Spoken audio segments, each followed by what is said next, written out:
Oke, selanjutnya proses pembentukan dan perubahan harga yang ada di lantai bursa halaman 94 ya kalau di buku.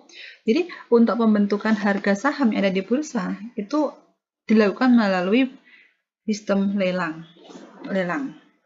Jadi sama halnya ketika proses lelang itu pada banyak kasus mekanisme lelang. Ada lelang itu kan tawar menawar.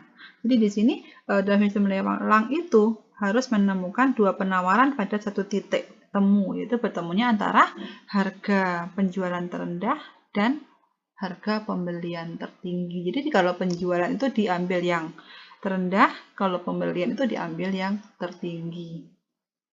Sistem tawar-menawarnya pada sistem GATS di bursa itu ada aturan yang namanya price and time priority. Gini, price and time priority. Jadi, maksudnya apa? Maksudnya, dalam sistem komputer atau dikenal dengan Jakarta Automated Trading System, itu memberikan prioritas terjadinya transaksi, order jual itu diambil yang terendah, kalau order beli itu diambil yang tertinggi. Terus bagaimana kalau ada suatu ketika ada order jual dan harganya sama? Nah, ini diprioritaskan mana yang lebih cepat dari order jual tersebut. Mana yang lebih dahulu untuk order jualnya itu yang akan dimasukkan dalam sistem komputer. Jadi, sebagai contoh, misalkan itu di halaman 94 ada penawaran saham dari BBTN, Bank BTN, itu misalkan posisi harga jualnya di harga 1000. Ada sebanyak 10 lot. Selanjutnya, ada penawaran kembali untuk saham BTN. Posisi jualnya misalkan harganya 1050. Ada 30 lot. Terus ada lagi penawaran lain, misalkan ada harga 1300. Jadi harga tadi kan ada 1000, ada 1050, ada 1300.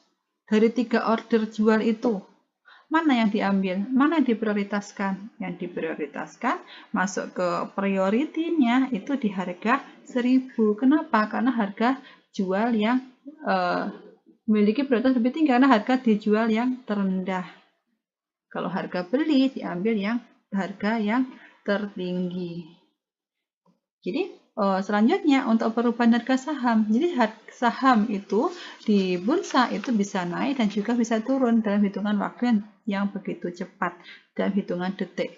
Ia bisa berubah dalam hitungan menit, bahkan dalam hitungan detik. Itu dimungkinkan kenapa? Karena banyaknya order yang dimasukkan ke dalam sistem Jakarta Automated Trading System.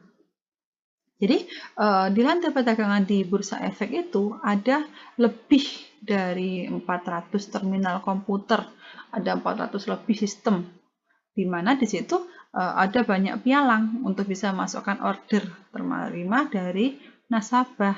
Maka masuknya order tersebut, baik itu merupakan order beli maupun dari order jual, itu mempunyai potensi pada harga tertentu. Sehingga akibatnya apa? Di Bursa Efek Indonesia itu banyak sekali saham yang tercatat yang diperdagangkan, baik itu dari investor lokal maupun dari investor mancanegara. Selanjutnya terkait dengan penyelesaian transaksi dan biaya transaksi. Penyelesaian transaksi. Jadi untuk proses atau kegiatan perdagangan di Bursa Efek itu ada waktu untuk penyelesaian transaksi. Kapan sih penyelesaian transaksi itu dilakukan? Dan bagaimana proses atau kegiatan penyelesaian transaksi? Ini masuk ke penjelasan selanjutnya.